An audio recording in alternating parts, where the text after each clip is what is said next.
Good Thursday afternoon, guys. My name is Jerry Miller, and welcome to the I Love CVille Show. Thank you kindly for joining us. We're live in Charlottesville, in Central Virginia, across the Commonwealth, the country, and the world on the I Love CVille Network, presented and powered by crazy fast internet, Ting Fiber Internet. Judah Wickhauer is our director, and I'll tell you the guest on today's show, Lee Elberson. I've been excited since last week when we were texting back and forth about lining this interview up. A mental giant in the community. Yes, he gets a little embarrassed when I say this, but he's a Marine. Once a Marine, always a Marine. It's true. A rocket scientist. Sort of. A CEO of Definitely. Clayborne Education. The chairman of the Community Investment Collaborative, the CFO of 8 Hats, Yep. right? Yep. Which one did I miss? The chairman of the Better Future Foundation. Okay. Yeah, helping under-resourced students at Charlottesville High School. This guy gives back a tremendous amount of his most precious commodity, his time, to this community in volunteer fashion, helping small and medium-sized businesses, helping entrepreneurs who are looking to get in the business game. He is a tremendous sounding board and resource. If you want to give props, if you want to give some perspective, share with Lee Elberson, put it in the comments section. I will relay your props on air. Props like Quentin Beckham. Hello, Lee. Oh, Quentin, yes. Quentin Beckham says, of all my spouses, you're my favorite. Scotty Williams says, Lee Elberson does it all. Beth Richmond Hyder says, hello, friends. Judah Wickhauer, love that joke right there from Quentin Beckham. Is that what it was over there? Judah Wickhauer's our director.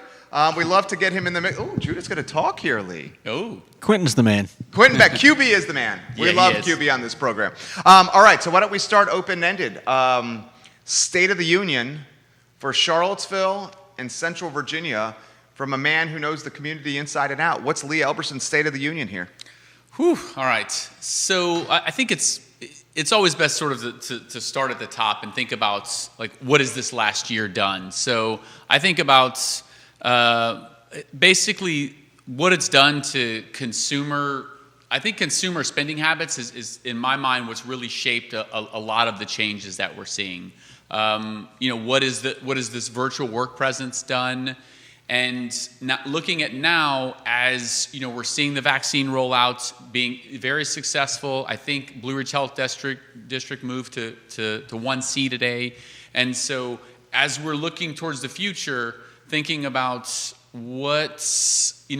how close to normal are we going to return back to, or is there a normal to go back to? And there's obviously some commercial real estate implications. There's certainly what's happening in the education system, and honestly, from a business standpoint, okay, vaccines are rolling out. They're considering rolling back mask mandates. What, as a small business owner, what can I expect in the next year? Sure, this summer will probably be booming, but after that, is my business still going to be successful? So those are the sort of lenses I think about, primarily education and businesses, but I think a lot of this is shaped by consumer spending habits, because that's really what's happening in our economy. So I think consumer spending habits have changed probably for the worse for our local businesses, because I know I personally have been spending a lot of time on Amazon. I buy screws and washers on Amazon instead of going to Martin's Hardware, and that's to buy something for $2. I really should be going to Martin's and supporting our local community, and I think that change might stay, which means that local businesses are going to have to change their strategy. And what would have been a long-term strategy, maybe a slow growth curve to virtual spending, has just been escalated dramatically, and so now we're in the wake of that, trying to figure out how to recover. So. Jamie Dimon, CEO, JP Morgan Chase, says yesterday he expects the economic boom in this country to trickle into 2023. We've all made this allusion or this correlation to the Roaring '20s as we get out of COVID. Let's not all forget that the Roaring '20s closed with a massive depression and recession, so let's not hope that's the case. Let's hope it's the good part of the Roaring '20s. Consumer spending, consumer confidence. Americans notoriously are bad at saving money. However, over the last 13 months and change, savings with families at all-time high. Once we get back to whatever this new normal is, can we not expect that the savings, the lack of credit card debt, we've paid that debt down, For 14 months, we've been quarantining. We haven't been going to happy hour. We haven't been going out to dinners because of fear. Can we not expect that that money is going to go very quickly back into local economies, certainly the Central Virginia one? Definitely. And I think that on the surface seems like a good thing, but as any business owner will tell you, it's much better to have a slow and steady stream than to have just a massive amount of business crammed in, because you have capacity issues, you have staffing issues, and then if that you're not going to sustain that, what do you hire, 50% more people and then be prepared to lay them off in September as this eases up? So yeah, I think it's going to be really tricky for business owners, and I know that we're worried about that at Clayborne, and I know many businesses are worried about that too. Claiborne Education, CEO, how's the firm doing?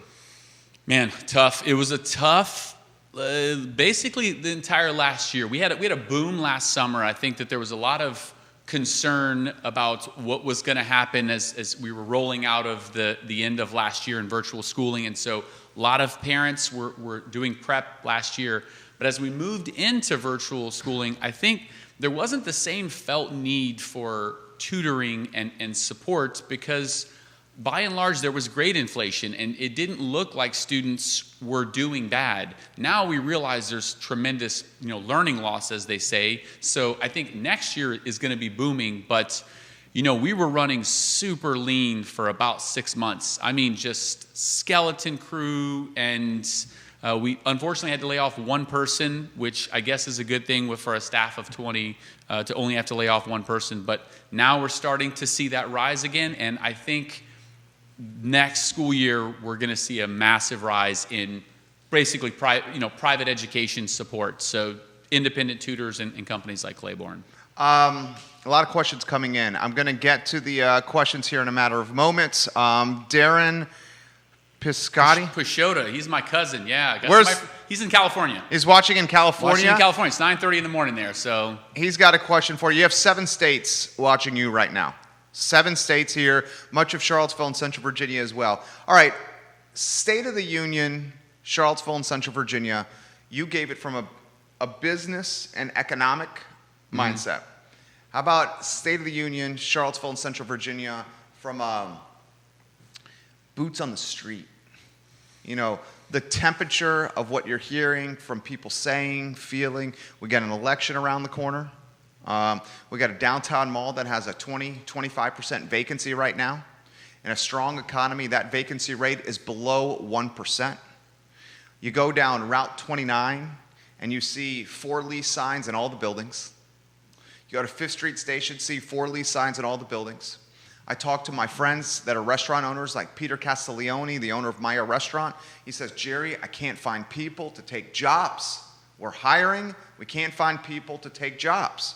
We have a lot of trends that we need to unpack. One of the trends I think we need to unpack is, what's the value of commercial real estate moving forward? How are landlords going to respond to tenants that need a break in price to stay in the unit? Or will they not offer the break in price? Here's another one. Has human behavior changed over 14 months in that so many people got economic stimulus and or unemployment to not work? Are they now unwilling to go back, get on the stick, and start grinding? Anywhere you want to go here, Lee Elberson. It's real talk on this show. Kind of opened up the world there. Well, let's start with the last one. So I think almost certainly 14 months is sufficient to change our behavior. I think the stimulus and the capital injection in the economy, I don't think that is going to be a long-term effect. I think in about 6 months we're going to see people return to the workforce as the funding channels are starting to die down, and we're starting to have more confidence in the economy restoring. So I think that's just temporary.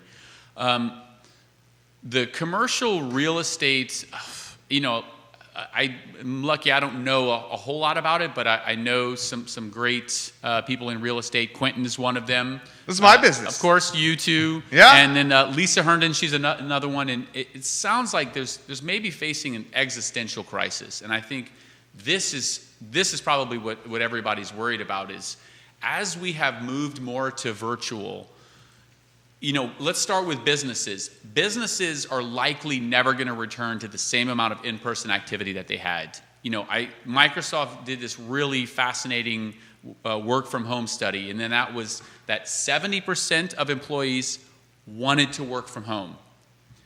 60% of them also wanted to be able to work from the office. That adds up to more than 100%. So it's a hybrid situation. So what does that mean? Yeah, so that means we're going to probably relax back to some hybrid, with the exception of some industries, which means that that businesses renting space likely won't need the same amount of total footprint. Probably has other implications in terms of business travel. Does it make sense to send one of your employees to California for a 2-day conference or something, or does it make more sense for them to just zoom in? And so that means less airfare, less tourism dollars coming in. And so I honestly think that I think that commercial real estate has probably changed permanently. Ooh. I just don't see it returning. I think there probably will be a bump. We're all ready to get out. I want to be back in the office. But at some point, I'm going to think, I kind of like these asynchronous Fridays, as the kids call them, right? It's the day I'm just going to work from the house, kind of, maybe do laundry, multitask. And so I think that's going to persist in the business industry. And so I think that is going to mean there's going to be less desire for commercial real estate, in that less employees are going to be filling the buildings to capacity. A lot of comments coming in. I'm going to relay some of these on air. Quentin Beckham. Unemployment, Quentin Beckham says, unemployment is still a very real issue for certain job segments, service industry, for example, and have strongly impacted women and people of color in particular. Mm-hmm. What would be the business you would start today that would fuel jobs for those demographics and also have a demand, make money, that is accessible in a post-vaccine world? Well, the great question, Quentin. Yeah, I think, last year we were worried that unemployment was going to hit like 30%, right? There was people speculating, oh my gosh, it's going to be that. It wasn't that bad. I think it was like 15 or 16%, which was still substantial. 4 times higher than it was last February. It was like 3 or 4% or something. So I think that is a major issue. When talking about getting jobs for under-resourced individuals, I think this is why we're starting to see a lot more work about diversity, equity, and inclusion in nonprofit organizations, in for-profit organizations, and there's just a lot more visibility, because we've realized how hard minority and under-resourced communities have been hit. And I think one of the best things that we can do is inject money in the community in helping them start their own business, right? If an under-resourced person has that vision to start a business, then we need to remove some of the red tape in terms of capital investments. This is what CIC does. CIC had a landmark accomplishment in February. We got our CDFI approval, so we're now a community development financial institution. So you're a lender? We are a lender. We've always been a lender, but now we have the backing of not only the federal government, but there's a lot of private capital in these CDFI funds. And so this is going to get injected directly into Charlottesville. And so there's going to be a lot of building of helping individuals build their own business.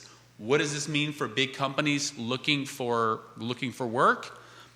It means there might be some competition. Means it might not be as easy to find employment and to find employees as it was before. But yeah, I think that will be a trend that will relax in about 6 months. Quentin Beckham says, what would be the business you would start today that would fuel jobs for those demographics, people of color, women, and also make money in an accessible post-vaccine world? You know what? The first one I would do? I would leverage, much like I'm doing here, social, digital, and mobile to create a brand in a video and podcast setting. And when you have the connection and the brand established, and when you have the viewership and the listenership in place, then you can start positioning call to action messages in front of those viewers and listeners. Perhaps it's a call to action message, and I'm not doing this now. In fact, I'm going to give this to you afterwards, where you're selling a branded product on your platform. And what you have done is you've created an entrepreneurial business that you can do from anywhere in the world as long as you have an ISP. The barrier of entry is not that high. You're not signing a 10-year lease with escalator clauses. You're not putting your house on the line to get that lease. You're not having to purchase massive amounts of product, hire a hell of a lot of people. And this business concept works in a post-vaccine world, in a post-COVID world, in a pre-COVID world. And as long as these things stay ubiquitous, the business concept stays at the top of people's mind. There's one right there. You don't have to be rich to do it. You can be a man, you can be a woman, you can be a person of color, you can be white. The beautiful thing about the internet, it's the democratization of entrepreneurship. I agree with that to some extent. I think there is still a certain amount of technical capital that is required to run something like that. And I think, by and large, when you're looking at under-resourced communities, you need to look at where the technical skills lie and the experience that they've had. And so, if I look at what CIC businesses do a lot of, there are a lot of service-based businesses such as hair salons and mobile detailing and things that people have probably had experience and developed expertise in their life. So, let's start with hair salons. I'm going to just give that as a simple example because that seems like a great post-COVID business because people have been sitting on Zoom with their wife cutting their hair and it looks great. My wife did a great job cutting my hair. It looks fantastic, man. Well, this is actually professional. This is CIC business. Okay, Mrs. Elberson, she did not do that? She didn't do this one. Hers were great. Alex, my wife, she was more nervous, I think, than anything. So this is a CIC entrepreneur, Vonda Sistrunk. She's great. When someone has scissors or clippers next to your ear and your eyeballs and their hands are shaking from nerves, you're not concerned right there? That's why I was trying to calm her down and be like, babe, you got to hold your hand steady, okay? You're about to chop my ear off.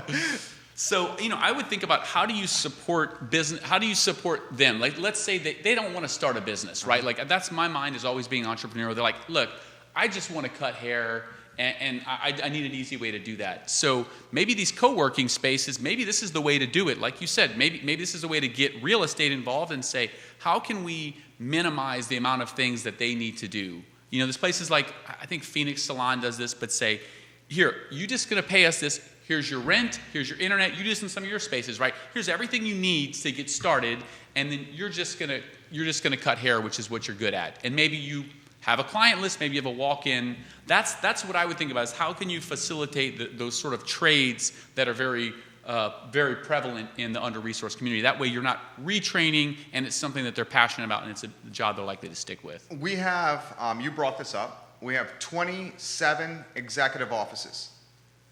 And I was freaking terrified once COVID hit, what the impact it would have on these executive office spaces. What happened was the Class A 10-year leases, massive open layout, sexy space with the glass and the glamour and all the glitter, they were the most exposed and vulnerable. It created a trickle-down impact or trickle-down effect, and the executive office space where you can close the door, you can go into a room, you're not in an open office setting with massive cubicles and people all around you, those are booming in demand. So I think the commercial game, you talk real estate, from an office standpoint, is going to be potentially changed forever around let's cram as many people as possible into a cubicle city, to an open layout, and people are going to insist upon privacy or an opportunity to breathe air that only they're breathing, to take a mask off with the door closed behind them. I also think that an entrepreneur that is focused on businesses associated with ISPs, internet service providers, are going to have the most success. What businesses in this 14-month period that we called COVID were able to stay online? Netflix, Peloton, Amazon, I Love CVille Network. And it's because we were associated with a cord you plug into the wall that could be done anywhere. So if I was answering that, and I'll throw it back to you, I learned from you, you're the mental giant, I'm just the lowly host over here. If I was throwing this advice to anybody, I would say prioritize ISP experiences potentially over in-person experiences, because we don't know if there's a 4th, 5th, 6th, 7th variant around the corner. Mm-hmm. Yeah, I mean, I guess that's contingency planning, and I think that's probably at the top of everyone's mind, right? Is, originally maybe we thought we're going back to normal. Great, we're vaccinated. This will never happen again, or will it? right? And so I think that's expertise I think offering something virtually if you can is extremely important. Again, we were lucky at Claiborne on March 13th right after UVA shut down, we went 100% virtual and we were prepared for that. If we had not been, there would have been probably a 1 or 2 month downtime as we had to train for that. And so, now going back to it, like you said, if there is an option for people to do a service virtually or in person, here's an interesting question. Do you charge a premium for the in-person? Or do you charge the same amount? You charge a premium for the in-person. Yeah? You absolutely have to. You're almost dissuading people from meeting in person again, and you're missing out on that socialization. This is why I love you here. Okay, let's play devil's advocate for the sake of a talk show. Yeah. In-person commerce has much higher overhead associated with it than digital commerce. In-person commerce, you got to pay a rent. You got to pay a mortgage. You need staff. You got to train the people. You got to tell them what to do. They got to wear a uniform. You got to have insurance. You got to pay the lights, the electric. Digital commerce, it's only waste up. I do some of these interviews. Still got to do training. You got software costs. You got software training. I do some of these interviews in my tidy whities. You probably didn't want to hear that, did you? I did not want to hear that. You didn't need that visual. I'm not going to be able to get that out of my head. You didn't need that visual. Don't you think the in-person is a hell of a lot more from an overhead standpoint than the digital, or you disagree? I think it's industry dependent. In thinking about us, it is definitely more expensive for in-person. You got to staff it, right? You got to clean it, things like that. How about your rent? Yeah, you got to pay rent. Did you get can I ask a tough question? Yeah. Did you get a rent break? No. Yeah, no. Well, I mean, our landlord, he's a small business owner too. We had a straight up conversation with him. He's like, "Yeah, I'm sorry, I'm a small business owner too, and there's really nothing we could do." We approached all of our landlords and said, "Hey, what can you do?" And none of them said. None of them gave us. Well, one of them, our Space in Richmond, gave us a break. They're a big company, big real estate company, and they actually came to us and said, "Hey, we're going to give you 3-month break, but then we're going to finance the rest of it." So we only got a delay. We didn't get any free rent. And did they push that rent to the back end of the lease? Because that's what a lot of landlords are doing. They're saying you don't have to pay for, say, August, September, October, just talking out loud.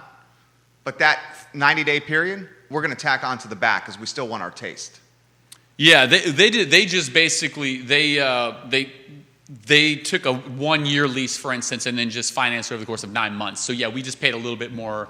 We paid a little bit more of the 9 months. So they didn't lose out. Over the course of the year, they didn't lose out on any rent. Their break was giving us a delay in that payment. So no, we didn't get any breaks from any of our landlords in terms of free. Now we did get PPP funding, so government helped us out a little bit with that. But is the stimulus money? I mean, we have some folks from a stimulus standpoint have gotten what? Close to $4K?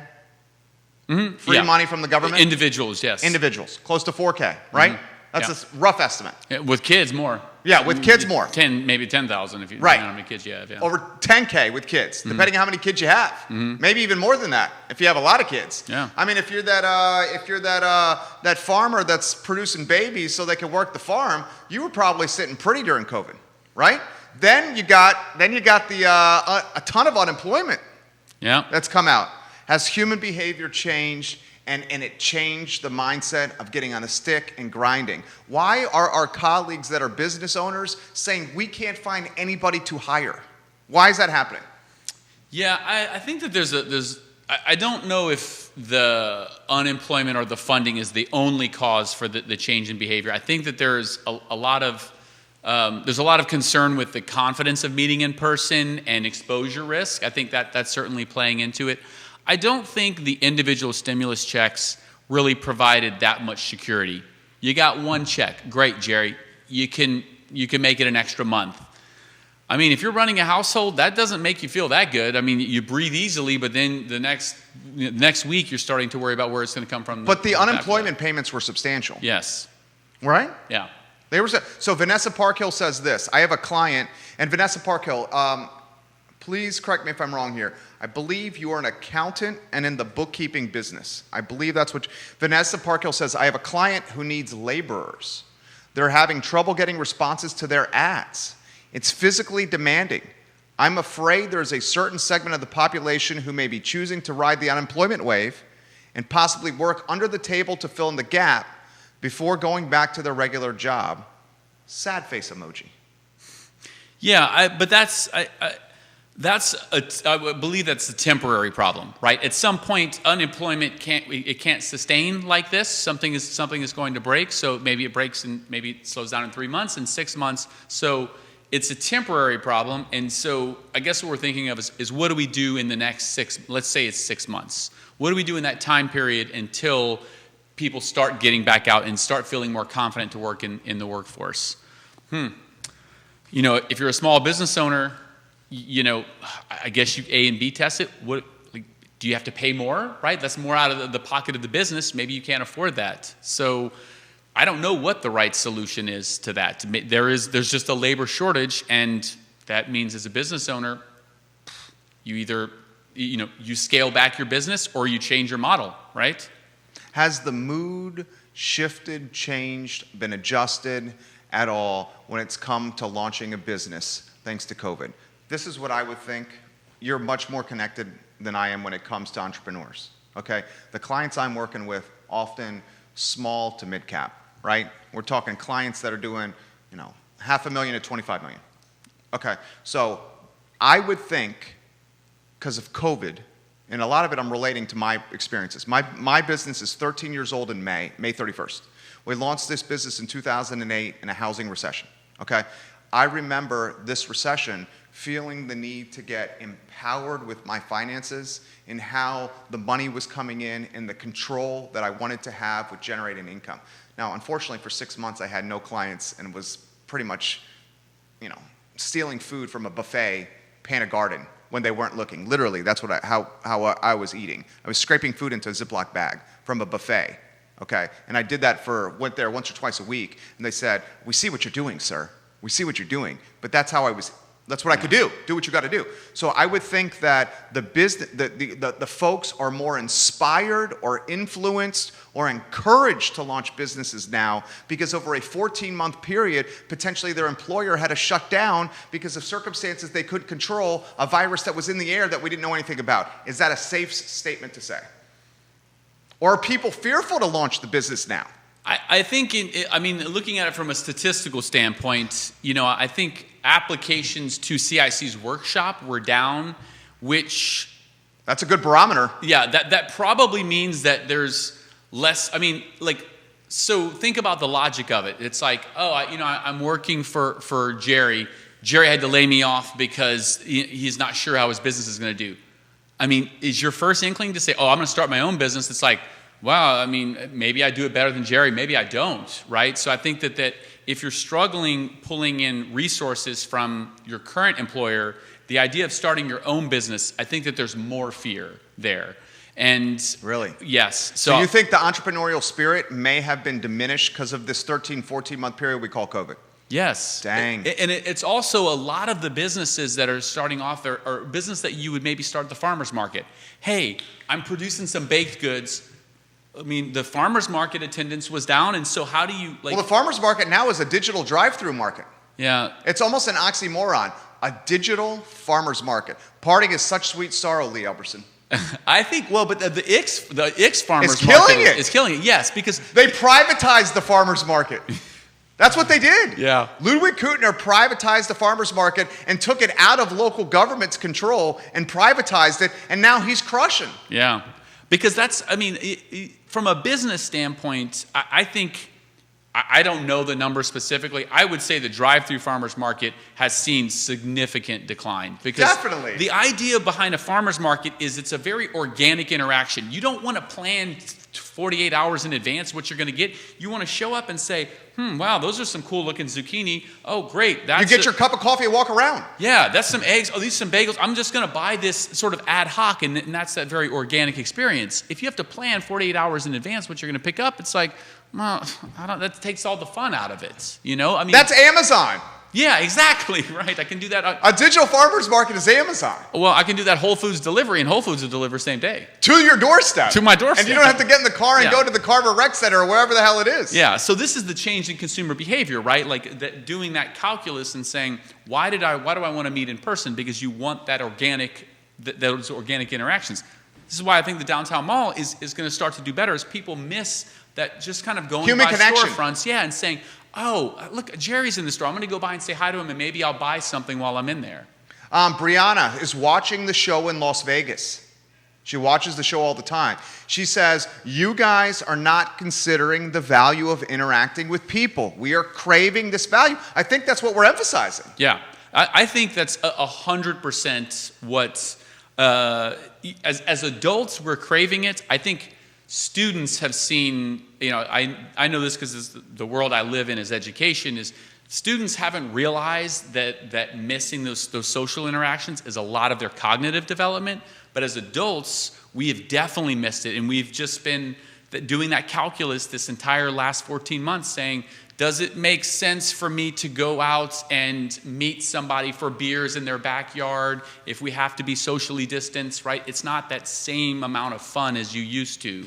And so we're missing what we're going to probably have this summer, which is big barbecues. My wife and I are playing this. It's like, I'll have a barbecue every weekend. Well, okay. So you're from Lafayette, Louisiana? Lafayette, Louisiana, yeah. Is Lafayette, Louisiana considered the South? That's the South, right? They don't consider Virginia the North. Anything north of Interstate 10 is Yankee country. Okay, well, my friend, isn't it the backyard gathering, a cookout then, and barbecue something we eat?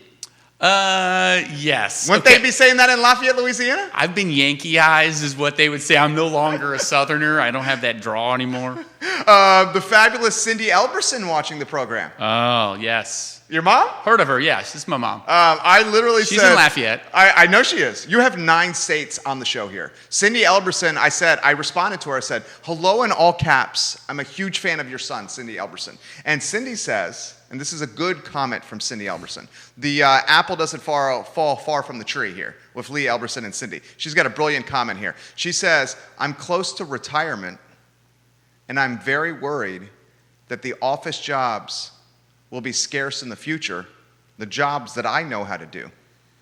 Any ideas?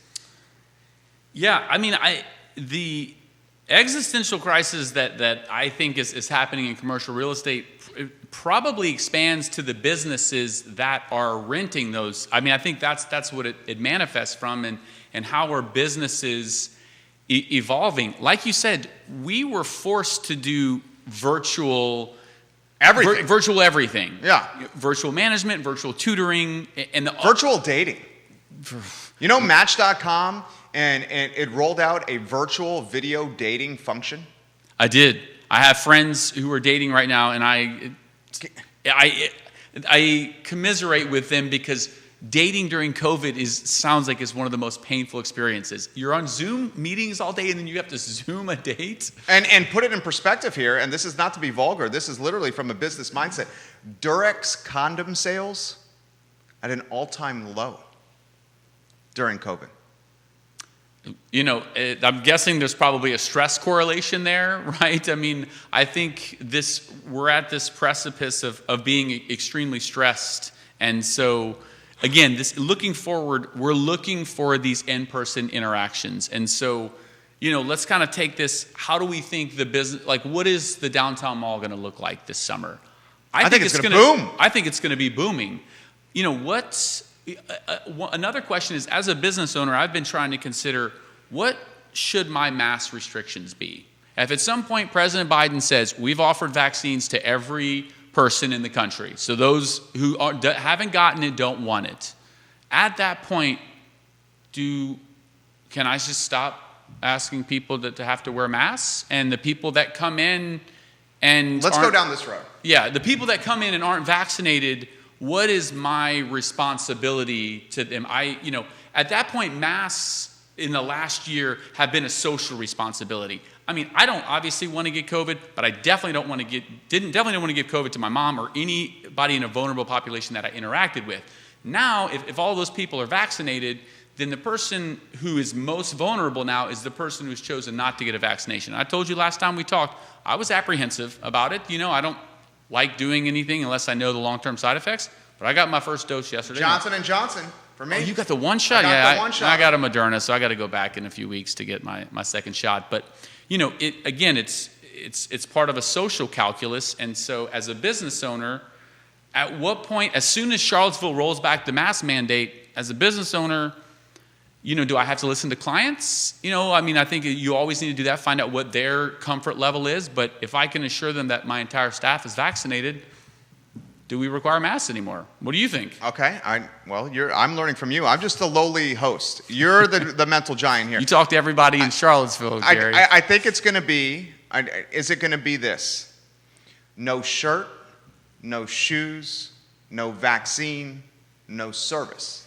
Is it going to be, you cannot come into my bar, my restaurant, my church, my retail store, my concert venue without showing proof of vaccination? Another question, why is the vaccine card paper?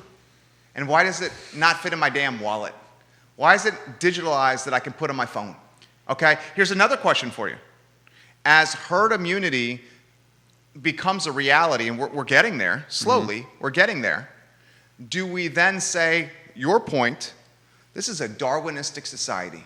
You choose not to get vaccinated, come into the restaurant, there's no mask rules, you're the one that's exposed, everyone else has got the shot in the arm. It's a lot to unpack there. Yeah. Because I'm going to get out of your way. I'm a libertarian. I am fiscally conservative and socially liberal. And what it really comes down to it is I don't want the government telling me what to do. That's what it really comes down to it. And sounds like that's your campaign slogan there. Happy to hear you're running for office, by the thank way. you, but that's not about that. Yeah. Anywhere you want to go. Yeah. So, I think, I think part of the problem over the last year that many business owners faced is, great, there's a mask mandate. Again, I ran a tutoring company. The calculus was easy for us. Just keep everything virtual. I don't want to have to go through the logistics of enforcement, right? People have to wear a mask. Okay, if I'm a business owner and a couple of 3 or 4 rowdy kids come in, they're not wearing a mask, then I have to be the police. I have to be the police and escort them out. I'm guessing a lot of business owners struggled with that. One of CSE's board members, Jason Beckton, who owns Mary Bet, says that his staff has been very great at making sure that masks have been worn, but I'm guessing that there could have been some problem areas there. So now, the vaccine card I think would work in a lot of other countries. I think you're going to get a lot of pushback in the southern states, right? You're seeing it in Florida. Yeah, don't tell. Well, Florida never really shut down. No, and their economy is booming. Yeah, they are booming, right? Definitely. That's the calculus there, right? If you're the governor, we talked about this last year. Enforcing masks and enforcing businesses to be at lower capacity, you're going to kill. You're going to hinder the local economy. You're doing it for the safety of your community. But Florida said, you know what? That people can make their own decisions, right? If they want to go out and expose themselves, that's their business. Ben D'Alessandro is watching. Coach Ben D'Alessandro, the executive director of the Virginia Basketball Academy, the founder of the Virginia Basketball Academy. Ben D'Alessandro did one of the best pivots I've seen during COVID. He took tennis courts outside and turned them into a polar bear basketball league where kids in the Virginia Basketball Academy, because the parents were fearful of going inside a gymnasium, instead were playing 4-on-4 basketball, not 5-on-5, because the tennis court is smaller, having the parents stay outside the fence, and the kids were doing winter basketball on tennis courts because it's do what you gotta do to survive. And Coach Ben D'Alessandro says, business owners must do what's best for their business. Business owners make the decision and the free market will dictate what's best. Thoughts? Yeah, I think, that has been the case this entire time. I think businesses like mine who went through the calculus of saying, I'm just going to stay closed, instead of trying to encourage families to be in person, which we knew is better. We know in-person tutoring works better. We know kids need more social interaction. Even the parents sometimes like getting out of the house and coming and sitting down in our lobby, having a cup of coffee or whatever. But we decided not to do that just based on gauging you have to gauge your staff and you have to gauge your customers. I think now, again, that the vaccine rollout is becoming, ubiquitous. Is becoming ubiquitous, right? Everybody's getting it. I think there's going to be some very difficult decisions with business owners. Can I force my staff members to get vaccinated? And if one of them decides no, then do I have to ask every client, hey, are you okay working with a tutor who has not been vaccinated? If not, then now it's a lot of extra logistics. The free market is going to take care of it. That person is probably going to likely get less sessions just because the person who's vaccinated is going to get pretty much everybody. And so as a business owner, do I force them to get vaccinated? I don't think I can. So I think that is a case where the free market probably is going to take care of it. Krispy Kreme is offering a free donut per day throughout 2021 to anyone who shows up to a Krispy Kreme and shows proof of vaccination. Turn that COVID-19 into a COVID-20, right? Just round up, get an extra pound. What do you make of that? Turning the vaccination into a marketing campaign to drive incremental revenue. I think that's great. I think it's great. I wonder. You advise business owners. Yeah, I think that's a great idea. I think more businesses should be doing that. I think Krispy Kreme probably is not the healthiest way to incentivize people, but I think it's a great way to incentivize. And I think the more you see leaders in our community getting vaccines, I think that the comfort level. I think in the next I think by the end of the summer, people who haven't been vaccinated are people that have some sort of internal belief against vaccinations. And I don't know if any sort of incentive is going to change them. So Okay, let's go down that road. Tough question coming at you. Always. Okay, this is a tough question. There are many folks in our black and brown community that are hesitant to get the vaccination because of a long history of mistrust with the government and utilizing medicine and the black and brown community as guinea pigs to test that medicine. As a result, that mistrust is encouraging or discouraging many folks to not get vaccinated. Yeah, I think it's important to acknowledge that. And, I think something I've learned over the last several months of doing DEI work at CIC and reading books like How to Be an Anti-Racist and other such things is that it's important first to acknowledge that and say, I did not take part in that, but I'm a white male, so I've benefited in some way from those types of endeavors. And so what I need to do is to closely make sure that is not happening now. I think by and large, the COVID vaccine is not a way to do that. So how do you help restore confidence? I think a lot of that is going to be making sure to get strong leaders in the black community, advocating for this. Evangelists advocating for this and talking about the safety of it, because it is a health issue, right? If you don't get vaccinated, then you are going to be at a higher risk of getting it, especially if you're engaging in activities. So, yeah, I don't know how much of that I can do as an evangelist because I'm a white male, but I am always happy to volunteer and help in ways like that. Okay, that was good. Very good answer. You handled that well. You brought up something that's been in the news cycle of late. This is real talk on this show. If you've realized, right? You always do this, Jerry. This is conversation that is like not fluff. It's not water cooler chitter chatter. It's like conversation that will make people uncomfortable. And we have to make people uncomfortable to have, it's the first step to progress. It's the first step to progress. You brought up racism. Can I just daisy chain onto that for a second before Sure. we go down that? So I think that's very important. I think the uncomfortability, again, in reading this book, if you haven't heard of it, Ibram Kendi's How to Be an Anti-Racist, very controversial.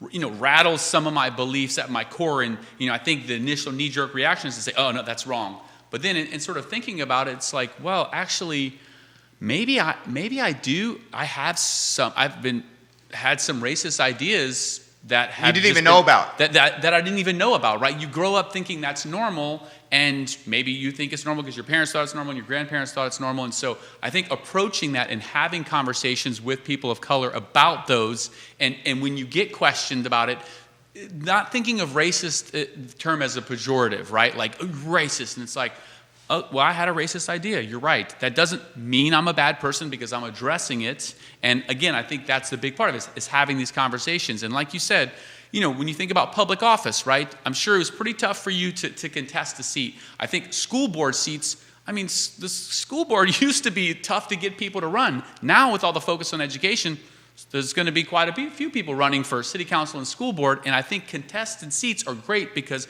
the issues rise to the top and people are more aware of the issues. And I think having those debates is a really great thing. So back to you for your question. A poignant perspective, my friend. That was beautiful. That was absolutely beautiful and well said. My question was tied to racism, and you know where I'm going to go with this. Less than a month ago, our mayor made global news for a poem that was, I would say, at first look, I'm not going to go the metaphorical route yet, but first look, a cursory glance, sexually violent in its rhetoric. What did you make of the poem from the mayor of Charlottesville, Virginia? So I think in looking, I was shocked, but when I look at this, I always try to think about it from their perspective, right? I think Mayor Walker... From the person who wrote its perspective is what you're saying. Yes, from the person who wrote its perspective. What I got out of that is frustration, right? This is sort of the pot boiling over with frustration about the position she's in and maybe the access to resources and probably in her head what she thought she was going to be able to accomplish in that position and coming across some roadblocks.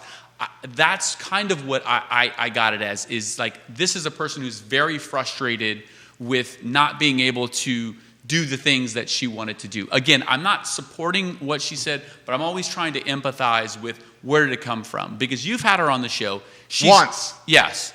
She's not an evil person, right? She just is, I would say, is very frustrated. And that, it didn't look like she necessarily wanted out of her position, but it did look to me like somebody who was so frustrated, it's just like, you know what, I don't know what I can do anymore. And so, to me, that, I almost thought... Exasperation? Wow, yeah, it's almost like, wow, sounds like you don't want the job anymore, is the feeling I got as a citizen, And I think, I don't know if she intended it that way, but it was, it was shocking. And I think Charlottesville has had enough bad publicity, but to get brought back in that cycle, it makes it look like Charlottesville is a bad town. So I felt ashamed that I had to explain to everyone why Charlottesville is a great place. People who have been here already know, they're like, oh, wow, really sorry to hear that. They can put it in context. But if you're from Tennessee and you've never Lafayette, Louisiana.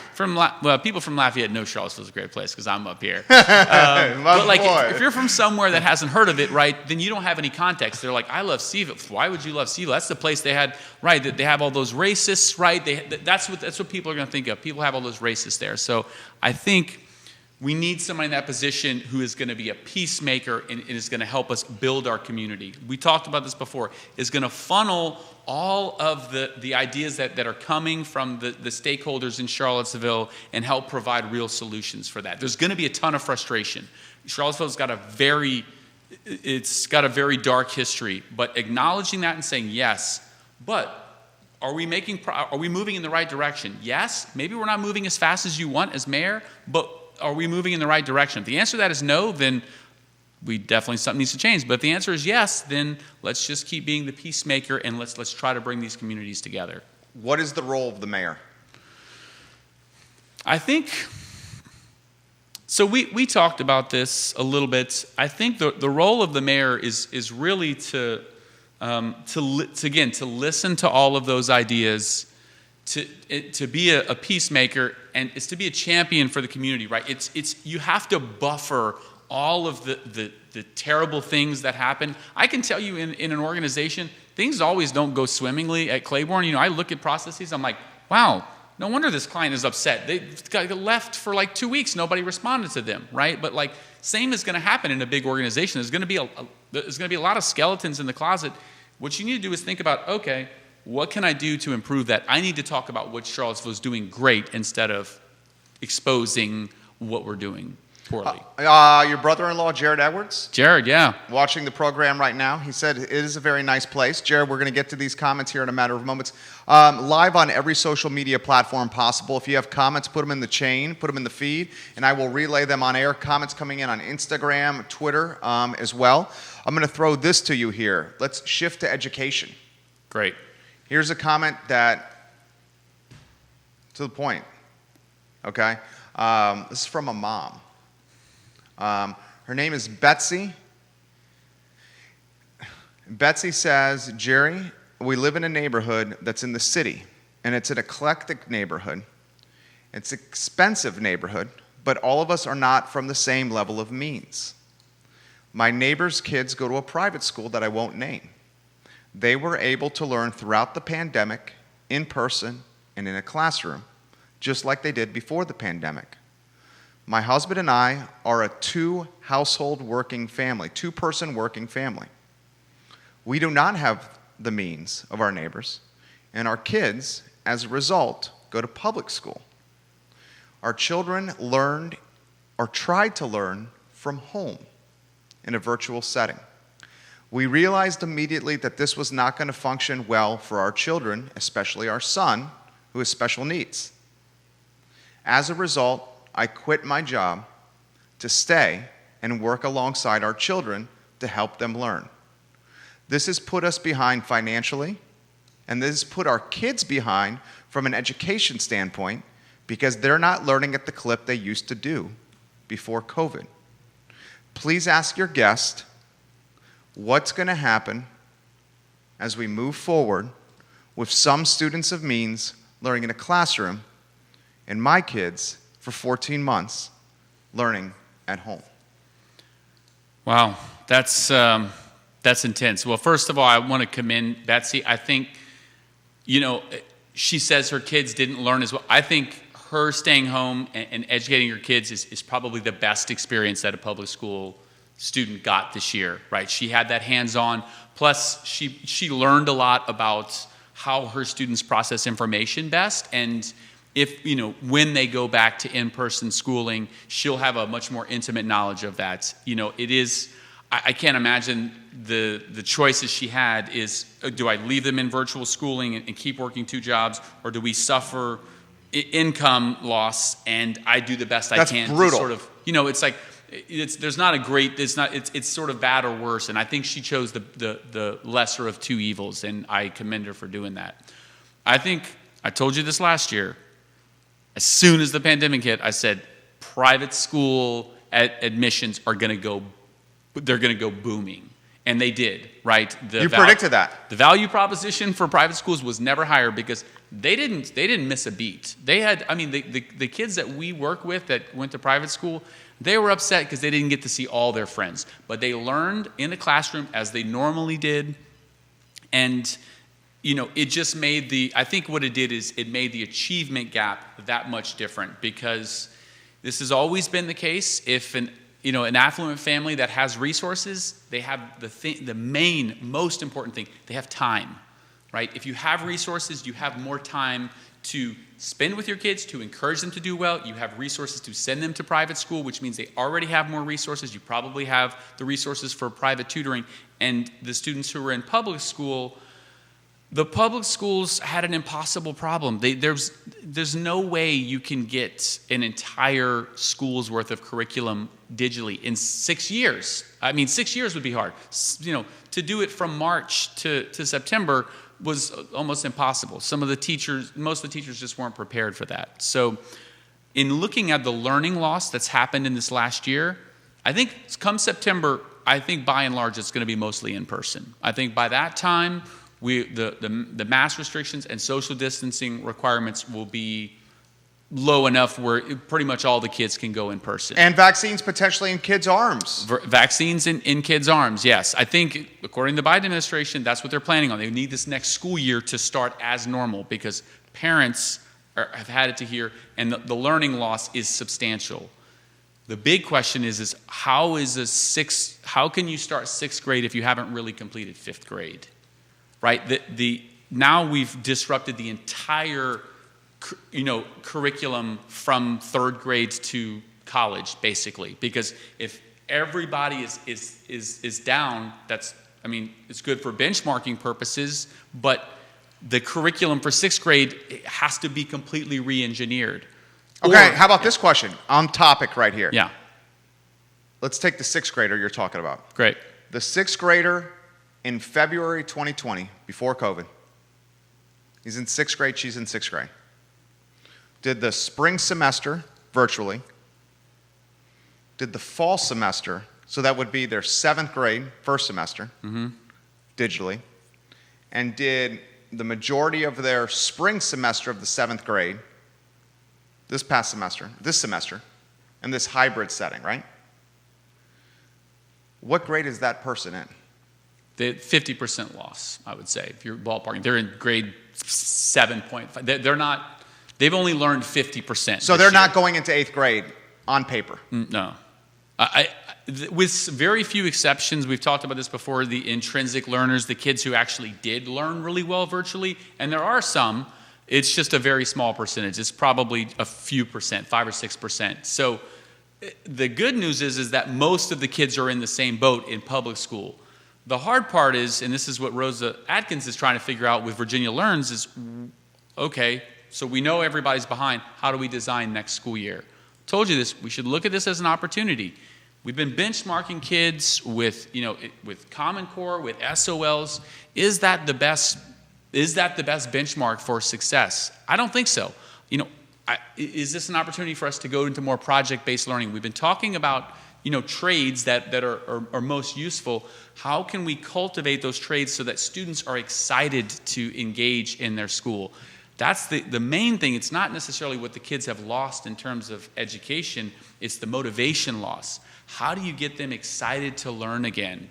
They probably, by and large, kids, they went to school. They were probably mildly excited about some classes. A few classes probably very excited about. Now, that motivation is just plummeted. Probably same to teachers have seen motivation loss too. So how do we restore that motivation? I don't have the answer to that. Scott Williams watching the program right now. Scott Williams says this: I am in Tampa, Florida on vacation right now, and I cannot turn this interview off. Two of my all-time faves absolutely rocking it right now. Scott Williams. I'm going to go the teacher route in a second. Before I go to the teacher route, I'm going to ask you the SOL question, the SAT question, and the college admission question. Teach me here. SOLs, have they been put on pause? When at the beginning of the year, they had agreed that they weren't going to use SOLs this year, and I think that some of the students are actually taking their SOLs. They're putting their SOLs back to see where kids are. I think it's an assessment tool, right? Just to learn where they are. So I think that's important because where they should have been, and now this is where they are. So maybe that's a decent enough measure of learning loss. I don't think SOLs are going to be used for graduation sufficient because most of the kids wouldn't be able to graduate. Okay, next part of the question. Has accreditization, schools getting accredited, correct me if I'm wrong, that's been put on pause? Yes.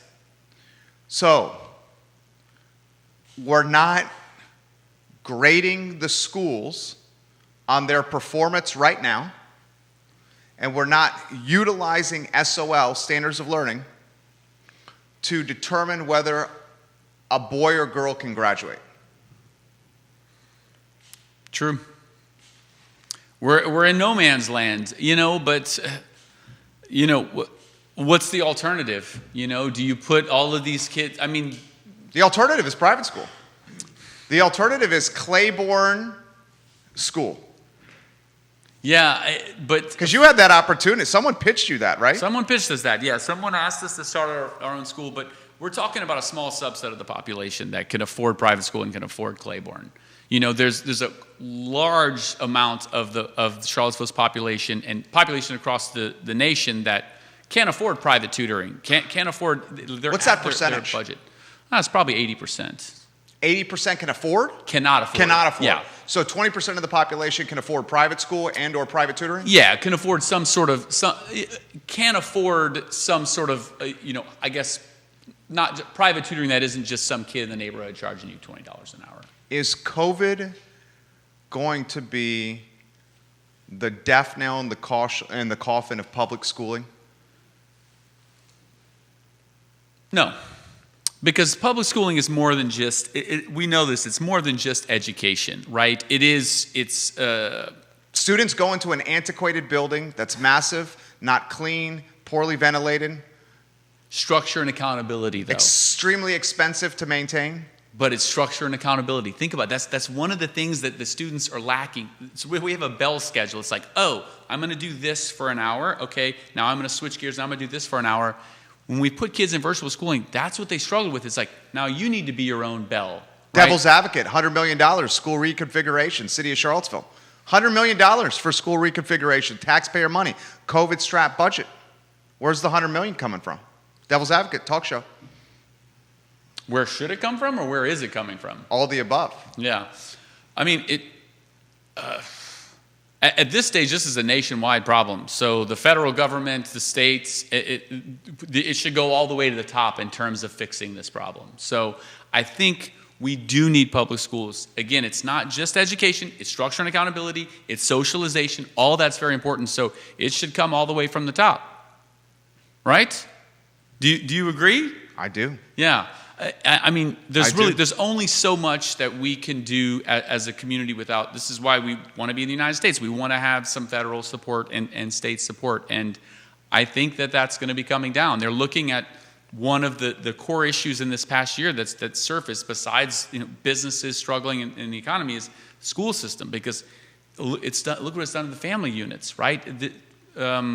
Sorry, I missed Rose. Was that her name? Betsy. Betsy, yeah. So Betsy's problem is not terribly unique. A lot of parents had to make that tough decision. And so federal government's going to have to step in and help. Throw this question to you. The temperature, the mood, the sentiment of the teachers you speak to. Teachers before COVID were underpaid, underappreciated, and undervalued. Teachers during COVID still get paid the same amount, doing a hell of a lot more work. And now there's a portion of the community that potentially sees teachers as the reason why, as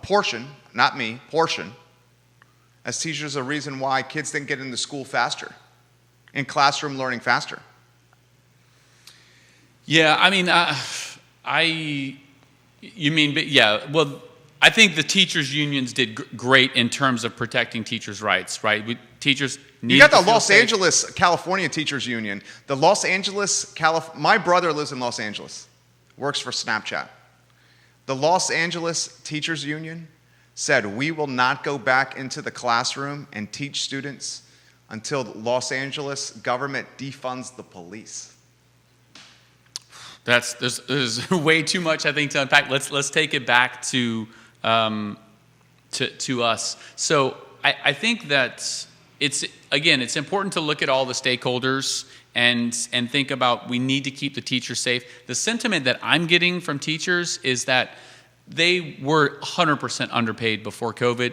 They did it out of passion. They love to, same way I run a tutoring company. You like to see that aha moment. That took a substantial hit post-COVID.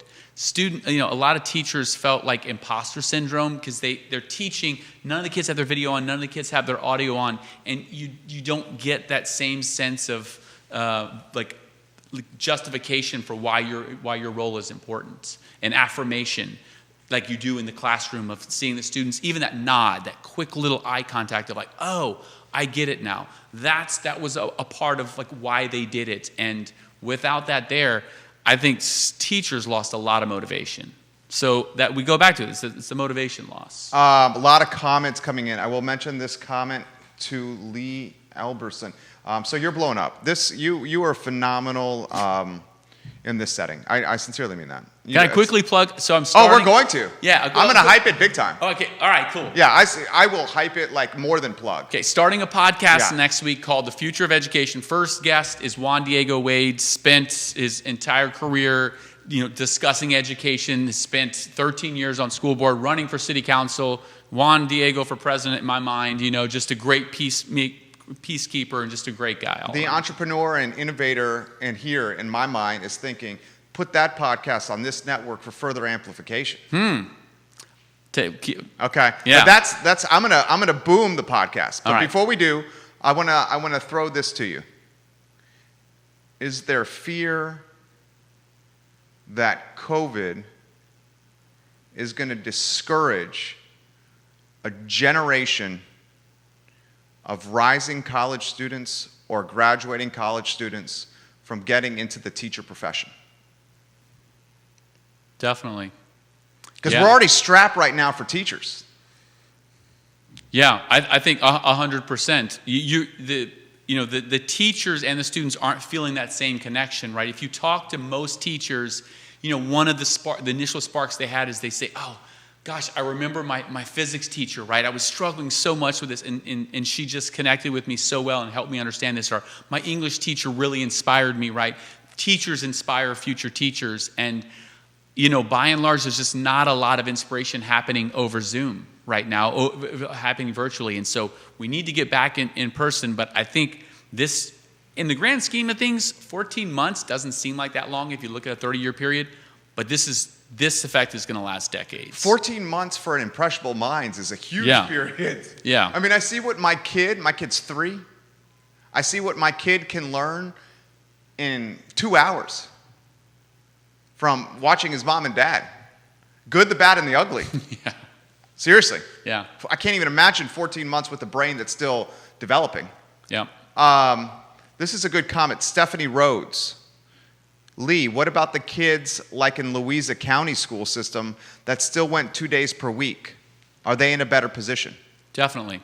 Yes. I think, the hybrid schooling, they obviously, they had some hiccups as they were doing it, but what's not going to be evident, you have to read between the lines of the grades. What's not evident is those long-term effects, that socialization and those organic interactions that kids have is really what inspires learning, right? Maybe they're in the same algebra class and they're like, God, algebra is so hard. Yeah, but did you know about that lesson made me think of that baseball game we went to, right? Like making those connections, those happen very organically and really only happen in person. We are not reproducing those virtually. And so the kids who had that exposure we're getting much more long-term benefits, even if you're not going to see that necessarily difference in the grades. Although I do think the grades probably were slightly higher, although you won't be able to measure it because of grade inflation. Janelle Brooks. If so few people can afford private schooling, what do you think of school vouchers, Lee? See, that's tough for you because this guy works in the private space as an entrepreneur. But this guy's business is in the realm of education, which is seen almost as a public utility. So you have to use both sides of your thinking when running your business. Where a guy like me lives in the private space with his businesses. Now he's choosing to enter the public space with running for Board of Supervisors, and I'm confident I can make that leap. But you have to do that leap every single day. Yeah, it's tough. I'll tell you, running a business where you're serving a certain subset of the population. When you're serving the affluent community, which many businesses do, as an owner, what you always struggle with is how do I give back to the community? And Clayborne offers scholarships. We have lots of volunteer programs. We started a nonprofit called Better Future Foundation. And so that's really what you're doing to me, that's what makes a truly social enterprise, is if you just go to a company and they just take your money and they deliver a great product, that's awesome. But if you pay for a service, they deliver a great product, and you feel like you're also helping the community, it's like, wow, they're taking their profits and giving back to the community. That's great. In terms of vouchers, explain vouchers, because I would like the explanation. I'm not sure what the question is asking here. I think what the question is asking is I mean, you could think about it most simply as like, what about offering more scholarships or even subsidized tuition for students? So the voucher is a subsidized way to get into private schooling. To get into private school or some private education. That's what she's asking. I think that's, I right. believe that's what she's asking. She can correct us if I'm wrong. So I think you're right. Private schools like St. Anne's, they offer scholarships, but they have budgetary constraints just like anyone. So where does that money come from? I think what we need. Is she alluding the money comes from the federal government? Or it comes from the Commonwealth, or it comes from a local government? Is that the illusion there? Is that, and we should ask her. Hold on, what was it? Janelle Brooks. Is that what you were? Is where does the money for vouchers for admissions to the private school? Are you alluding from the government? I would think that, right? Yes. Where else, right? Or do you start a nonprofit to help raise those funds, right? Some private institutions are very well funded. Harvard and Yale are extremely well funded. They've got multi-billion-dollar. UVA. Yeah, UVA. They've got massive endowments that work from. So should that trickle down and come and help to bridge the gap? I think that's what she's getting at is how do we start to bridge this gap? We're moving in the wrong direction post-COVID.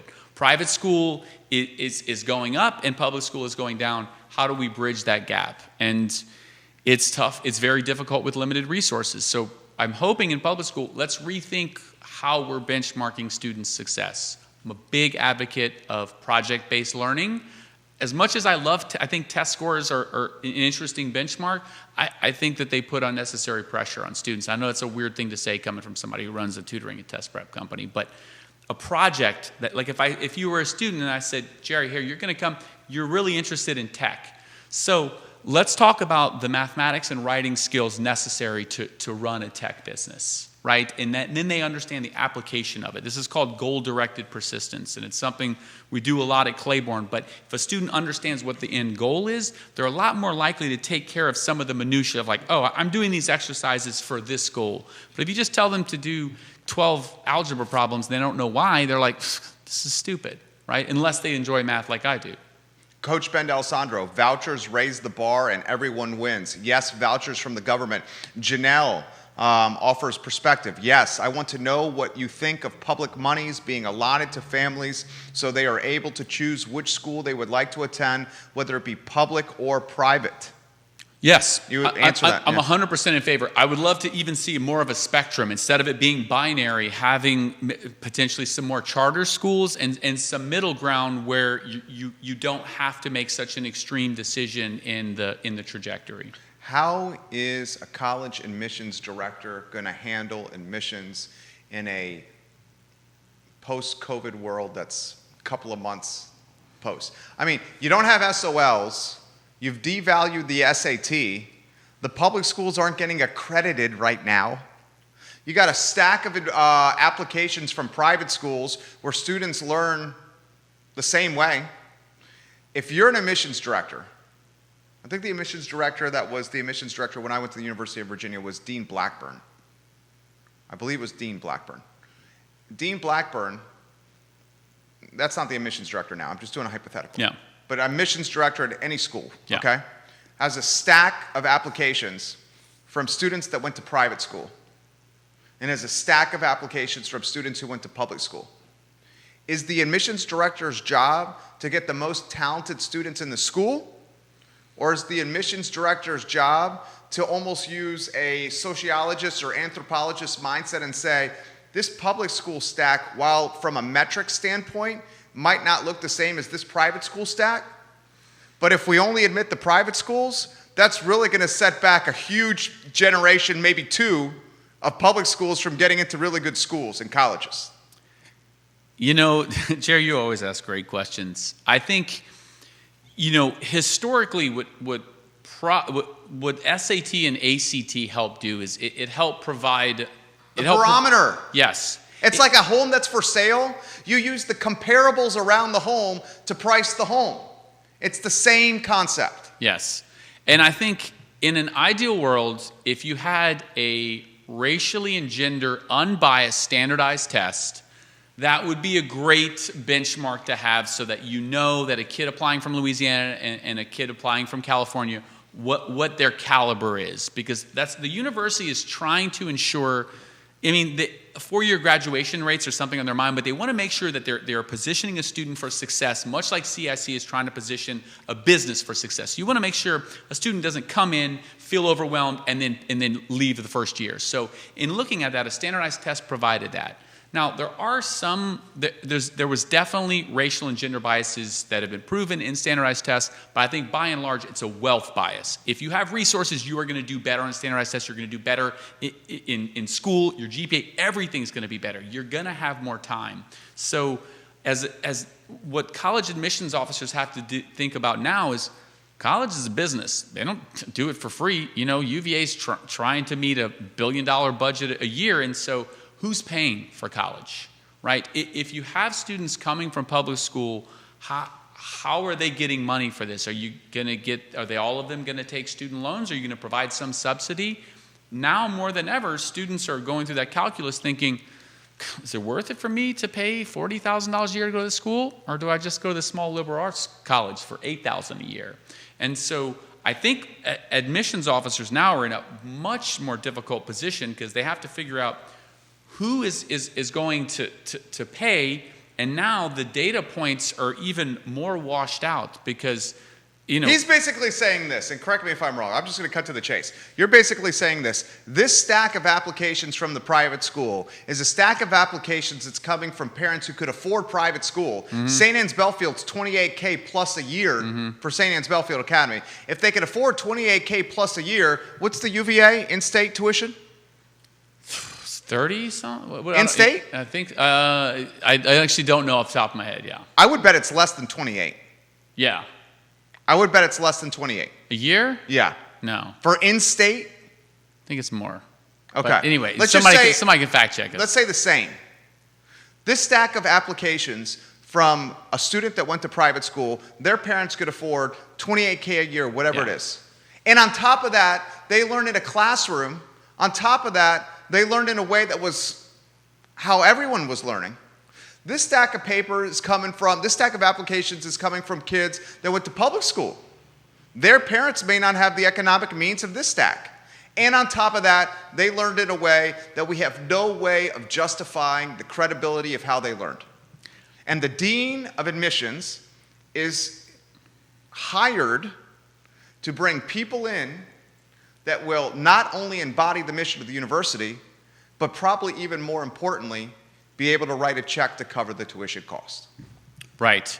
Now, I think the lens that's missing here, and one that's extremely important, I know they spend a lot of time at UVA, is that's not a very inclusive and equitable way to look at it. We know that the more diversity you have in a group, the more productive that group is going to be, assuming that you have designed your system that way. We came up with the SAT and ACT because that was a way to benchmark how successful somebody's going to be in college. Is somebody being successful in college necessarily mean they're going to be successful in the job market? Maybe, mostly to some extent, but maybe there's some changes they could make to say, you know, if we're trying to create a diverse group of individuals, what do we need to change in our university system, and then in our benchmarking method, and then in our high school system, and then maybe it trickles down. Because I think the problem too much is that we think about trickling up, how are we preparing for this? And colleges, you know, I think there needs to be some restructuring on putting together a student body and not it just being a financial decision. And I know that that's not the only thing that they think of with admissions, but international students usually pay a full ride when they come to universities, and so that's where a lot of the tuition revenue comes from. This last year, that was cut back. So you're going to see a lot of changes in the student body probably over the course of the next couple years as we're going through the repercussions of COVID entrance exams. Chris, you're phenomenal. How's your time? Are you good? No, I got time. I probably got. We're at 1:53. Did you know it was that late? No. Oh my gosh. I know. A lot of folks say that when they're on the show. Yeah. But my staff is probably watching. I think I had a meeting with one of my staff members at 1:30, but she knows that it's fine. It's Noelle. Actually. Are you okay? Let's go for it, man. You having fun? Yeah, love it, man. Okay, same. I enjoy you very, very much. Scott Williams, when he was on the show, he taught me this. Men need to say this to each other. I love you. Love you, man. He said, do it without the man. Oh, without the man. I love you. I love you. Yeah, that's good. I love you. I love you too. Yeah. I love that Scott is such an introspective guy. He runs a great business too. Got to do plug for Camp for Real. Yeah. If you're looking for a great activity for your kids this summer, Camp for Real is the place Scott to go. Williams is the man. Yeah. He's the absolute man. This is from Chris, who's watching in Pennsylvania. You guys both run businesses, and it seems to me you value and believe in the free market in a competitive landscape because the cream rises to the top in that situation. I'm of that mindset. He also says, Jerry, you called education a utility, a public utility, in fact. Should education, instead of being a public utility, be more commoditized? And if it is commoditized, won't that let the cream rise to the top?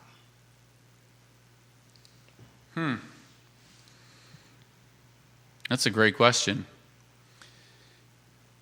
So, commoditized probably also means to some extent privatized too, right? It's got to be. Yeah. If it's commoditized. Okay. So, He's basically saying, Chris, if I'm wrong here, Allentown, that education across the board should be commoditized, privatized. Let's zoom back for a second. What is the ultimate goal of education, right? In the history, it's been it's separated classes, actually. It's certainly separated wealth classes, also separated racial classes, which we are obviously trying to get away from. And if it's gone now to, if it's commoditized and privatized, then only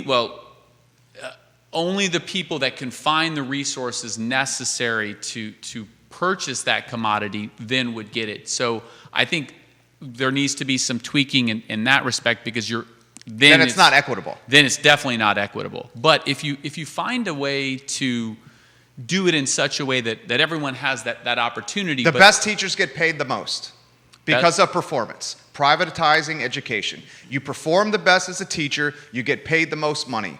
You're piss poor as a teacher, you're low on the pay scale. Yeah, and how do you measure performance? Maybe it's got to be standardized tests. It's got to be a benchmark that's common across the board. Yeah, take a basketball team. LeBron James makes more money than Kendall Pope. I'm a Detroit Pistons fan. Isaiah Thomas made more money than John Sally. Isaiah Thomas was a better player. John Sally wasn't as good as Isaiah. Yeah, I wonder if that, I think we have that in some extent now. Teachers are benchmarked by how well students do on the SOL, and there's a lot of complaints that you're only teaching to that test, and we're trying to move away from that.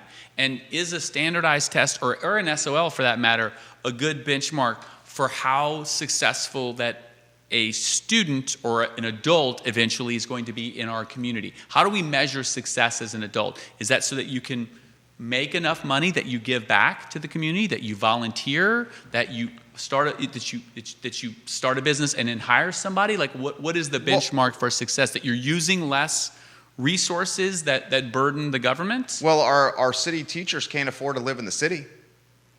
It's true. Our city principals are choosing to go to the county for gigs and not staying in the city. We just had one at Buford. The principal left. You see that? Yeah. City teachers can't afford to live in the city. They're living in Waynesboro, outer counties, and they're driving in. That ain't right. You know what's crazy is over 70% of the employees in the city of Charlottesville don't live in the city of Charlottesville. I mean, you know how it is. Real estate here is Obscenely expensive. Yeah, I mean, residential real estate. I mean, commercial real estate probably has it's maybe a crisis. Residential real estate doesn't seem to have known that the last year was COVID. I mean, it's been impossible to find a house for some people. I mean, if you limit supply and you 5x demand, of course the price point's going to go up. And that's what happened. People have chosen to leave Northern Virginia, Arlington, McLean, Fairfax, et cetera, et cetera, et cetera, New York City, Philadelphia. They said, oh my gosh, I had the best 4 years of my life at the University of Virginia. And now my boss has given me the opportunity to be a digital nomad, and I can earn the same big city paycheck, but I can work from an ISP anywhere.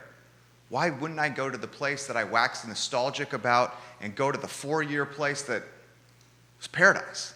I mean, the same exodus they're having in California, right? They're going to Austin because it's cheaper to live Joe in Rogan, Texas. Yeah. Elon Musk. Yeah, they're taking a lot of businesses in Silicon Valley. There's a mass exodus in San Francisco. San Francisco's having similar problems. People, leaving because of the cost of living. So going back to the commoditization of education, I think moving towards making education a public utility.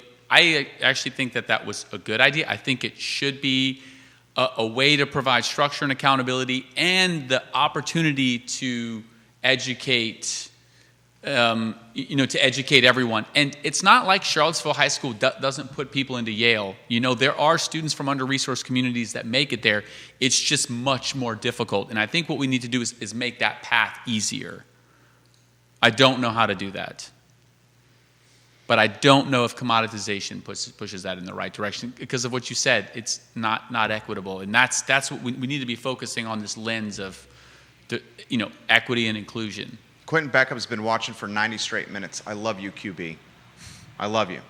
Quentin Beckham, real estate. We should make a job where professionals just specialize in helping people buy and sell their home, and then only get paid when they achieve that goal.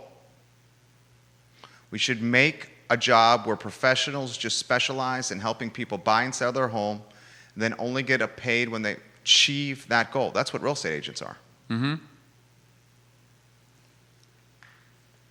So I guess the difference, so I've been thinking about this for education, right, is the problem is success is measured over the course of a decade. A teacher who teaches a student in 6th grade the student may not understand that impact until a decade later, or it may be the smallest years later. So your integration period for measuring success is much longer. It might be longer than the average tenure of a teacher. A teacher might be there for 3 years and think, I'm not making any impact. Yeah, I'm going to go work somewhere else. I'm going to go work in the private sector. So I think certainly paying teachers more, but also finding smaller benchmarks that help prepare students for the job world. Again, project-based learning is probably a better deliverable. If somebody can complete a project within time and understand the small steps to get there, is a more useful skill than passing calculus, in my opinion. See, that's why I want to, and I think you would be phenomenal at this as well. I mean, I think you would be. You are so. I'm gonna embarrass you again. You're so skilled. You're so Renaissance. You dude have so many freaking skills. And he's going to deflect right here because he's a humble guy. But he is a freaking Renaissance man here. That's why one of the reasons I'm running for Board of Supervisors. Scottsville District. Is because I want to come in from a mindset of somebody who's had to figure out how to make payroll. I mean, how many times, and you don't have to answer this if you don't want to, have you ever had those, how long have you been in Clayborne as CEO? I think I've been CEO 4 years now, but I've been worrying about payroll at Claiborne probably not short after I got into a leadership position fast. And I would say, with the exception of this last year, it's probably been several times a year I'm worried about making payroll. Okay. So the pressure we feel as the top dogs in the business to keep our staff paid, put that pressure in perspective. Is it any pressure you've ever felt like that before? People relying on you every other Friday to pick up a check, to pay their mortgage, to feed their kids, to keep their lights and their electric on? That's pressure like I've never felt before. And when my back is against the wall, and my back has been against the wall so many freaking times, but when your back is against the wall to meet payroll, you start learning things about yourself. You learn how to innovate. You learn how to be creative. You learn how to freaking think quickly and act quickly and get some pop, some proof of performance immediately. And I think that is what's missing from a lot of local government and elected officials.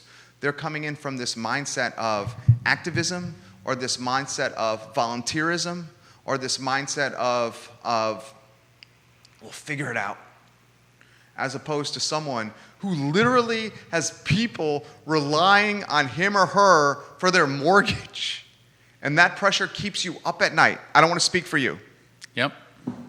Yeah. I think the point you're making is, as an entrepreneur, necessity is the mother of invention, right? Like if you're like, okay, I'm going to be $10,000 short, I have to. What are you going to do? Because, like you said, everyone's stress. It's not to trivialize anyone's stress. Everyone's most stressful moment is unique to them. Is unique to them, and it's their own right. Yeah, I would say as a business owner, what you're really doing is you're integrating everybody's stress, and so your stress now is the integration of all of your employees' stress, because you can't let them down. For me, I'm like, okay, well. When I'll figure out how I'm going to make rent after I figure out how I'm going to make my employees rent, right? Like maybe I'll pay myself last. I'll do something. Or may not pay yourself at all. Yeah, I won't pay myself at all. I'll call if I have to make my own rent. I'll see if I can call somebody and borrow some money, right? I'll try to figure something else out. So I think that mentality, like the sort of necessity is the mother of invention, I think that does a lot of times only happen in a free market system, because with the exception of this last year in like PPP funding, there's nowhere to get money that isn't very expensive. There's no money tree. No. You go to you can't get money fast. If you're worried about payroll next week, you're not going to get a bank loan in that period. And then why isn't that mindset integrated into education? Can you imagine if that mindset was integrated into public education? Yeah, so if think about this. If you paid teachers more, if you were a teacher and if they got paid a lot and I wanted that job, you get more talent. I would be saying, look, if Jerry missteps at all, I'll step right into his position. I'll be ready to go. So instead, you got this hierarchy where whether you're good, you're bad, you're piss poor, or you're excellent, you're going to get, is it 3%, 2%, 4%, no matter what. Yeah. Yeah. And that is messed up. Yeah. I think... Why would anyone strive to be excellent outside of the character that's inside them? It's sort of this weird... I think it's this weird dichotomy that the people who end up as teachers are not obviously doing it for the wealth. They're doing it because they love it so much. And aren't those the people that you should be rewarding, right? They're only teachers because they love it more than anything, and they really want to help students. You should be rewarding that. They're not going to go somewhere else. They're not surfing around for other jobs. They're invested in the kids' future. And most of these teachers, they volunteer after hours to help these kids be successful. So I think we need to think about, or we need to sort of recalibrate, what is that benchmark for success for a teacher? How can we get them excited about getting these students to reach success? But how can you do it in a time frame that doesn't mean, oh, he graduated from college and got a job and now he's giving back to the community? That's a decade-long process. This has been one of the best interviews we have ever done. I swear to God, I sincerely mean that. It's 2:07. We've gone, good night. We've got 97 minutes. Goodness gracious, man. 97 minutes. How do we make it this long? Because of you. Because you're a dynamic conversationalist and you're able to adapt on the fly. I'm throwing you real stuff and you're answering it honestly and poignantly, and you are a dynamic conversationalist. It's because of you. I do this every single day. Do you think I go 97 minutes every single day? No.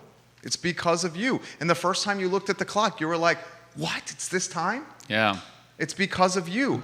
Ben D'Alessandro says, Government officials don't have to think like that because they rely on unlimited tax revenue. That is why more private business owners like you, Jerry, should be in public political service. Thank you for saying that, Coach. He also says so many public officials just think increased taxes and not having their back against the wall. I mean, from my standpoint, and I said this, increased taxes is a regressive tactic that negatively impacts our citizens living on the financial margin the most. Absolutely. That's called gentrification. And that's how communities become rich and affluent and not eclectic in thought, in finances, eclectic in background. I want to do this. This gentleman is launching the Future of Education podcast, and it's going to be as dynamic, if not more, than this episode right here. Episode 1 is with Juan Diego Wade, Wednesday, April 14th at 12 p.m. Boom. Yes. Future episodes. We have somebody from UVA, somebody from St. Anne's, somebody from Tandem Friends School. We have somebody from Henley Middle School. I'm going to reach out to Rosa Adkins. I've met her a few times through Leadership Charlotte, so if anybody knows and wants to make the connection, I'm trying to get multiple different viewpoints on what have we done well? You know, we focus so much on and we have today, what's going wrong with the education system? We've done some things right, so let's focus on what we've done right, think about the growth areas, and then we're going to fast forward. What do we want our education system to look like in 20 years? Let's just say that up front. No wrong answers. Okay, great. Back that out. What do we do now? Kind of like the questions we got today. Great questions like we got from Quentin. What do we do now to make that education system that we want in 20 years? That's the premise of the podcast, and I'm trying to get a bunch of different viewpoints. The premise of the podcast, I don't want to assume, so that's why I'm asking, is let's not be reactionary. Let's be visionary. Be proactive. Yes, absolutely. Couple suggestions. Businessman to businessman. Great. You should do that podcast on this network. We would massively enhance the exposure of what you're trying to say. Let's do it. Massively enhance the exposure. You'd be streaming to a lot more channels. And then you wouldn't have to worry about any of the production. You could just come here and be Lee Elberson. The second thing is, honest. You don't want to go toe-to-toe with this show at a 12 o'clock slot. Ours goes at 12:30. Yeah, sorry about that. No, Honestly, I'm just throwing it to you. Yeah. I'm a competitive free market guy. Baby. I'm just throwing that to you. You don't want to go toe-to-toe with this show. And then I'll close by saying this. You, are super legit. And, we are so, sincerely mean this, lucky to have you in Central Virginia. Not only from an education standpoint, but from the advice that you're giving and the counsel and the consultation that you're giving to so many business owners. You don't know how many times I hear your name come up in the course of a week. I'm not bullshitting you here. I hear your name come up all the time. And it's from people like Scott Williams. It's from people are saying, this guy gives so much of his time, his resources, he's so knowledgeable, he's willing to volunteer, he's willing to give back. People say this to me all the time, Lee. And because we have them on the show and we're talking, and inevitably the CIC comes up, in a lot of ways, you're like the Derek Jeter of the New York Yankees, the Lee Elberson of the CIC. I sincerely mean what I just said. I really appreciate that, and honestly, it's almost leaving me at a loss. I'm really just glad I can give so much to the community, and I am always looking to give more. So if you're a business owner and you want help, contact CIC or contact me, and I'm happy to help. And I think we have a great community. We talk a lot about some of the problems, and I think once you're in office, I think that you're going to address some of those. But there's a lot of great things that we've done too, and I think your show brings a lot of these entrepreneurs. One of the things I love about your show is that I will suggest an entrepreneur to you, and then you'll have them on and give them an opportunity that they would never have. Every suggestion you make, I'm like, dude, Lee suggests it, let's go. You, carte blanche for you. I swear to God, carte blanche, any suggestion you make, because I trust you. You wouldn't put me in a bad position. I trust you. And if you make the suggestion, the person's coming on no matter what. Appreciate that. The jersey swap. The jersey swap. Yeah, man. This is the our I Love CVille, our flagship right here.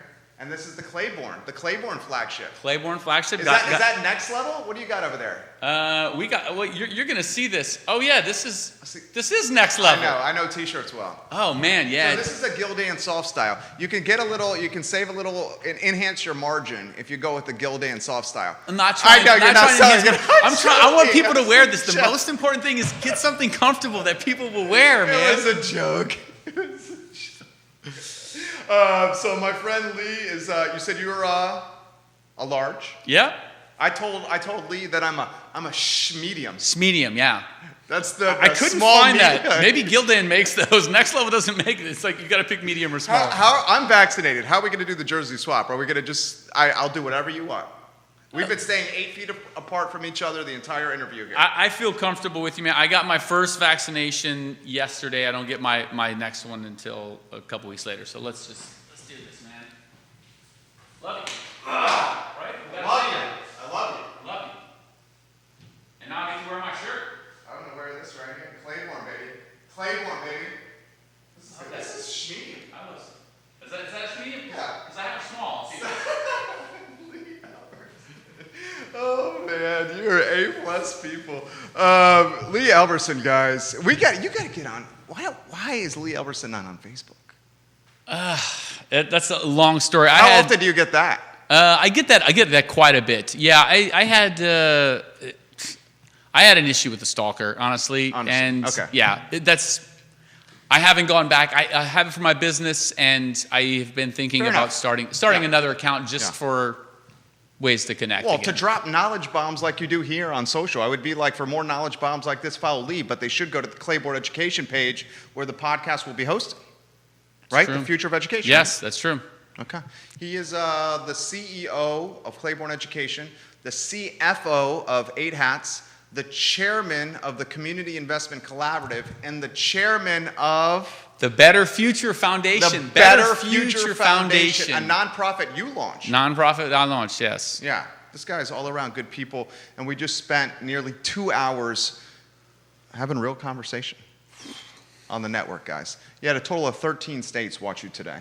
Thank you kindly for joining us on the I Love CVille Network. We will see you tomorrow at 10:15 a.m. with Real Talk, presented by the Yes Team Realtors and Yes Realty Partners, a show about real estate. And then tomorrow at 12:30 on the I Love CVille Show, Rico Hearns and Chris Doman on the show. That's an interview you're not going to want to miss. You guys have a good afternoon. Take care. Dude, I was fired. Wow. Did you have fun? Dude, that was so much fun. Man, I cannot believe when you told me the time. I was just like, that's no way. Did you have fun? Yeah.